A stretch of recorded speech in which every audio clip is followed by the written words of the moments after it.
자, 영화 새끼가 하라 전투의 장면입니다.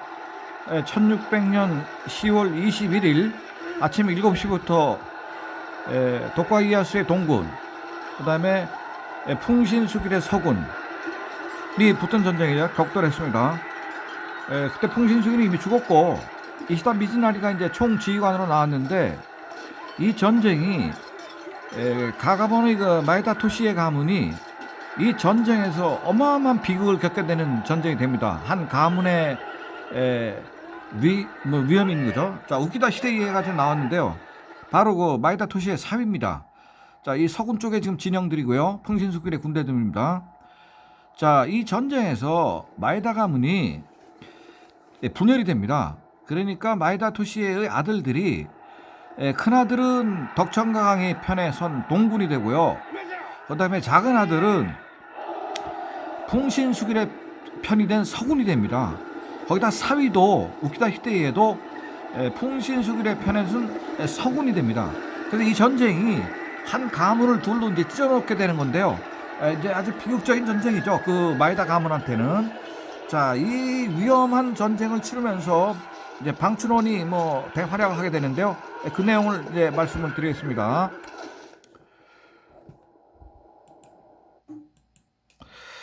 자, 새끼가하라 1600년 10월 21일 양력으로 이제 늦가을에 이제 전쟁이 벌어진 거죠. 일본 역사에서 가장 그 소재가 많이 되고, 또 일본의 역사를 풍신수길을 기점으로 풍신수길의 아성인 오사카가 무너지고 일본 수도가 자체가 오사카에서 동경으로 넘어가는 이제 사건이 됩니다. 그러니까 경제와 정치의 수도였던 오사카가 새끼가하라 전쟁에서 짐으로써 결국은 모든 권력과 모든 경제가 동경, 즉 독과 이에야스의 손으로 넘어가는 그런 전쟁이 됩니다. 자, 동영상으로 이미 이제 전쟁 상황 다 보셨고요. 이게 지금 이제 보통 전쟁을 할 때 이런 진옥이라는 걸 만듭니다. 진야라는 걸 만드는데, 이 진야에 전쟁터에 이제 새끼가하라라는 지역, 지금의 귀후현이 됩니다. 이 귀후현에 이런 이제 진야를 만들죠. 지소를.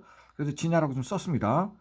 자, 진야에 1600년 10월 21일 되기 전에 오사카의 상인인 요도야 조환이라고 하는 상인이 독과 이에야스를 찾아옵니다. 그러면서 뭐라고 얘기를 하냐면, 이 진옥의 건물을 자기가 공짜로 줘주고, 그 다음에 군대가 잠을 잘 수 있는 천막을 줘주고, 무한대로 그냥 제공하고, 술과 음식과 쌀을 무제한으로 제공하겠다는 제의를 합니다. 자, 이 사람이 이제 요도야 조환이라는 사람인데요. 덕천강이가 이 사람의 방문을 아주 의아해합니다. 왜냐하면 요도야 조환은 오사카의 대토목업자로서 오사카 경제의 아주 최대 거부인데, 풍신수길이 밑에서 떼돈을 벌었어요. 그런데 이상하게 풍신수길이 쪽 편을 들질 않고 자기의 편을 들겠다고 병참을 무제한 제공하겠다고 하니까 부하들한테 저거 믿을 수 있나? 이렇게 얘기를 한 겁니다. 근데 부하들이 지금은 고양이 손이라도 빌려야 할 때입니다 라고 얘기를 해요. 그만큼 화급한 상황이라는 거죠. 그래서 얘 제안을 받아들여 가지고 이 천막, 술, 음식, 밥 이런 걸 무제한으로 이 공급을 받게 됩니다. 사실은 이 전쟁의 1등 공신이 어떤 면에서는 상인이었던 요도야 조환입니다. 결국 이 사람 때문에 전쟁에 이겼다라고 덕천강이 얘기할 정도거든요. 자, 나중에 이 사람은 덕천강이를 도와서 천하통일을 해줌으로써 엄청난 특권을 받게 되는데, 덕천강이가 전쟁이 끝나고 자기가 이겼으니까 이 사람 불러가지고 소원 있으면 하나 얘기해봐라 이렇게 얘기합니다. 그러니까 이 사람이 소원이 없습니다. 그래. 그러니까 하나 얘기해봐라. 내가 지방 성주짜리라도 하나 만들어줄게. 네가 사무라이도 안 되는 상인인데. 그랬더니 이 사람이 뭐라 하냐면, 저 들판에 널려있는 시체를 치우게 해주십시오 이렇게 얘기를 하거든요. 지금 양쪽 군대가 지금 20만 가까이가 새끼가하라 벌판에서 격돌했습니다. 얼마나 많이 죽었겠습니까? 밑에 이제 그 죽은 그 병사들 숫자가 나오긴 하는데, 적어도 수만 명이 죽었겠죠. 그랬더니 이 사람이 저 벌판에 널려있는 시체를 치우게 해달라고 거꾸로 부탁을 하는 겁니다. 그러니까 덕천강 입장에서는 저 시체를 치우지 않으면 안 되거든요. 매장해야죠. 시체가 들판에 몇만 명씩 죽어 있으면 되겠습니까? 그래서 참 이상한 죄를 한다 이놈이. 그랬더니 결국 이제 시체를 뭐 치우게 해줬죠.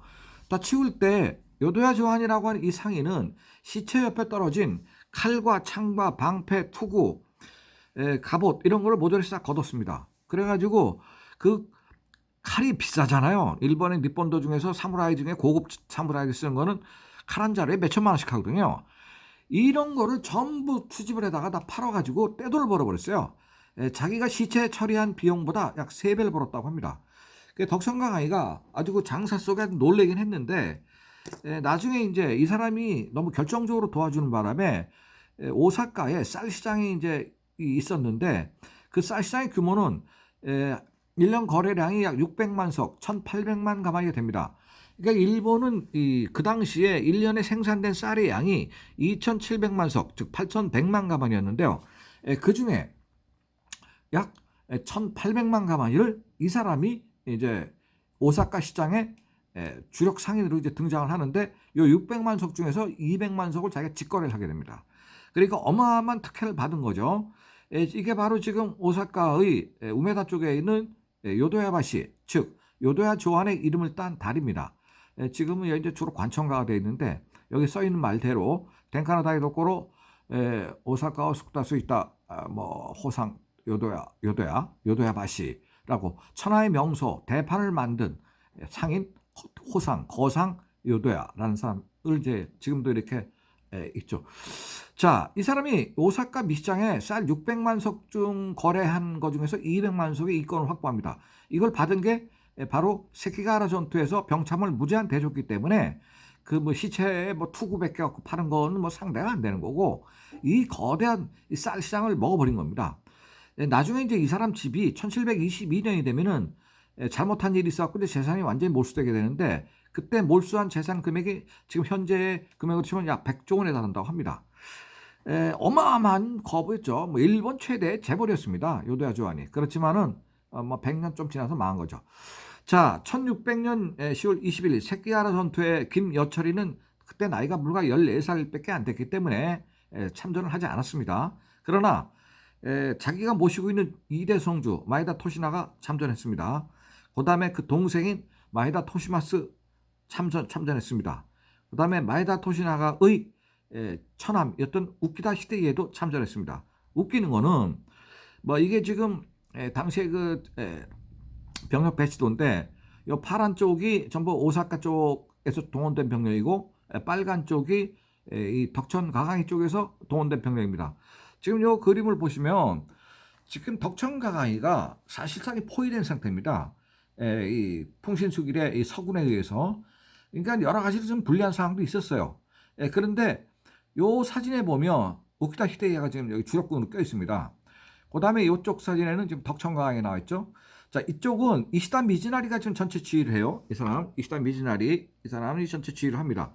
그렇지만은 사실은 이게 잘 들여다보면 여기 네 분이 있었어요. 이쪽은 네 분이 없습니다. 덕천강학 쪽에는. 이게 총지휘관이 떴고, 이쪽은 풍신수길이가 죽었기 때문에 이시다 미즈나리가 대신 총대를 맸는데, 사실은 여기서 의견이 서로 엇갈리고 그런 게 아주 많아요. 그래서 여러 가지 상황이 사실은 서군, 풍신수길이 쪽이 유리한 것도 있었는데, 결국은 이 전쟁은 지죠. 져서, 자, 이게 뭐 병력 동원 상황을 보면은 뭐 끝에만 간단히 보시면 되는데, 지금 그 전력 상황이 한쪽은 8만, 한쪽은 7만 4천에서 10만 4천. 그러니까 이쪽이 지금 서군입니다. 풍신수길이 군대가 8만 명 이상. 그다음에 동쪽에 덕천강의 군대가 7만 4천에서 10만 4천으로 지금 확실히 밝히지 않았어요. 그런데 제가 알기에는 서군 쪽이 병력이 조금 더 많았던 걸로 알고 있습니다. 그런데 병력이 더 많음에도 불구하고 졌어요. 그게 팔자죠, 운명이고. 자, 그래서 지금 일본의 당시의 그 번들의 그 분열된 상태를 지금 보는 건데요. 지금 동군, 이 빨간 표시가 전부 동군이고요. 이 파란 표시는 전부 서군입니다. 서군이 압도적으로 많아요, 사실은. 그런데 덕천강이 이기죠. 그래서 사실은 모든 대명들이 이 전쟁에 참여한 대명들이 많지만 참전하지 않은 대명도 많아요. 근데 이 사람들이 덕천강이가 이길지 풍신수리가 이길지 고민을 많이 했는데 거의 대부분 한 80% 정도, 70% 정도는 덕청강에게 이긴다고 예상을 했습니다, 사실은. 예, 그래서 이 이제 고민에 빠지죠. 모든 대명들이 줄을 어느 쪽에 쓸 것인가, 배팅을 어느 쪽에 할 것인가. 그러니까 여기 뭐 이스탄 미즈나리나 요 마에다 가문의 요 마에다나 이런 사람들은 전부 이 풍신수기를 편했는데 덕청강 쪽에 쓴 사람도 많이 있죠. 이건 좀 도표 잘못됐네요. 우키다 시대에는 서구인데. 자, 그래서 이 마에다 토시의 장남이 뜻밖의 덕청강에 편했습니다. 장남이. 사실은 마에다 가문하고 덕청아이 가문은 사이가 안 좋잖아요. 또 엄마가 지금 인질로 지금 애도성에 잡혀가 있는 상태입니다. 그런데 어머니 때문에 과연 이 사람이 덕청아이 편에 쓴 거냐? 전 그렇게 보지 않고요. 자, 장남은 덕청아이 편, 차남 이 사람은 풍신수기의 편입니다. 이걸 누가 결정했느냐? 본인들이 결정한 게 아닙니다. 어머니 방춘원이 에도에 가 있었는데 에도성에 지금 인질로 잡혀 있었어요. 그런데 이 새끼가라 전투가 벌어지면서 대격돌이 있을 거라고 이제 얘기를 들었으니까 자기 자식들한테 큰아들은 덕청강의 편에 쓰고 둘째 아들 너는 풍신수기 편에 써라. 이렇게 얘기를 합니다. 그 둘 중에 하나는 죽을 거 아닙니까? 편이었으니까.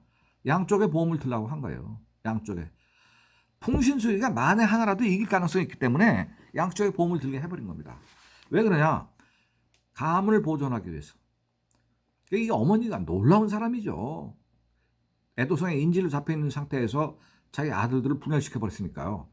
그래서 결국은 장남이 편을 든 덕청강이가 이겨버리잖아요. 이겼으니까 자기 큰아들은 지금 일단 덕청강이 편에 쓴 거 아닙니까? 그러니까 이제 큰아들은 살고 둘째 아들은 죽는 거죠.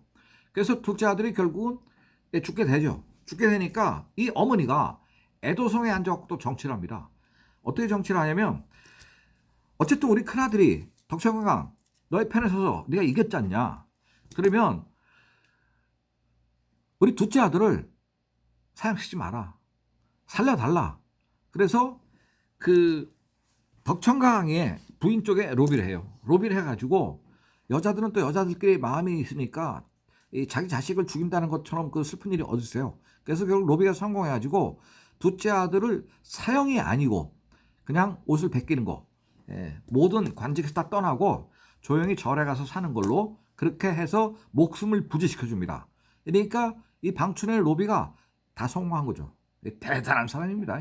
그래서 제가 진짜 대단한 어머니라고 그래요. 이게 지금 방춘원의 그 묘가 있는 교토의 대덕사 안에 방춘원이라는 절이 있습니다. 이 방춘원이 죽으면서 여기에 자기 묘를 썼기 때문에 이게 방춘원이에요. 그러니까 이 방춘원 어머니가 그 자식들이 어머니 죽을 때 이 절에다가 이 공양미를 뭐 800성인가 갖다 바쳤어요. 그리고 자기 어머니 묘를 이 안에 넣게 했거든요. 근데 이 방춘원의 묘 옆에 가보면 그 자기 때문에 옷을 벗기고 평생 절에 가서 살게 된 차남 마에다 토시마사의 묘가 방춘의 묘하고 나란히 있습니다. 죽어서까지 자기 아들을 지켜주려고 그 묘를 거기 자기 분고를 해가지고 화장을 한 다음에 뼈를 반을 자기 둘째 아들 옆에다 갖다 묻었죠. 그러니까 참 그 어머니 참 가슴이 뭐 찢어지겠죠. 그러니까 도시마사는 죽음을 모면하고 이제 절에서 여생을 보내다가 천수를 누렸습니다. 그래도 1633년까지 상당히 오래 살았어요. 자, 문제는 자기 사위인 우키다 히데이에는 덕청강 편을 들지 않고 풍신수기의 편을 들었단 말이에요. 이 사람은. 그러니까 이 사람 이제 처벌해야죠. 덕청강 입장에서 그러니까 처벌 명령이 내립니다. 자, 딱 사형원도 했습니다. 자살해라, 할복해라. 딱 그랬더니 이 방춘원이 또 로비를 합니다. 로비를 해가지고 결국은 애도성에 앉아가지고 죽을 수밖에 없는 자기 사위를 유배가는 걸로 동경에서 약 한 500km, 400km 떨어진 팔장도라는 섬에 유배를 가는 조건으로 그리고 이 사람의 아들 둘까지도 다 데리고 가는 그래서 죽을 때까지 거기서 나오지 않는 서약서를 쓰고 이 사람이 유배를 갑니다. 그래서 실제로 이 사람은 팔장도에 살다 죽었습니다. 자, 문제는 바로 김여철이가 처음에 끌려간 게 바로 이 사람이 있었던 오카야마 성이고 그 이 사람의 부인인 호희의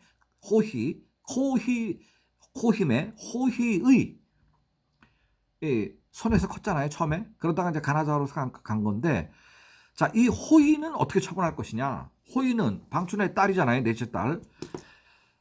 그래서 자기 딸은 덕천강한테 얘기를 해가지고 살려달라. 그리고 살려주고 와카야마성은 멸문, 성을 갖다 완전히 멸망시켜버리죠. 그걸 멸망시킨 게 아니라 사실은 덕천강의 사위인 이케다한테 줘버립니다. 자기 사위한테. 그리고 와카야마성의 주인은 이제 바뀌어버리는 거죠. 이케다로. 호희는 너는 죽었으면 좋겠는데 니네 엄마가 워낙 로비를 잘하니까 네 친정인 가나자와 성으로 다시 가라. 가가지고 가나자와 성에서 평생을 고독 속에서 살다가 죽어버렸습니다. 이게 이제 세키가하라 전투의 또 다른 숨겨진 비화죠. 그러니까 마에다 가문이 세키가하라 전투에서 집안이 멸물당할 것을 방지하기 위해서 장남과 장남을 돕고 차남을 풍신수군의 편에 쓰고 사이도 또 풍신수군의 편에 서는데 이 우키다 히데이에가 풍신수군의 편에 쓴 것은 자기 자신의 뜻이었습니다. 그러니까 이 사람은 어쩔 수 없이 죽을 뻔한 건데 그나마 방춘원이 워낙 로비를 잘해가지고 죽음을 모면하고 유배를 가는 조건으로 그래서 유배를 갔죠. 나중에 이제 이 사람 그 유배지를 가보면 이 사람하고 그 호위의 그 동상이 거기 서 있고 그런데 그 유배지에서 상당히 아주 곤고하게 살았어요.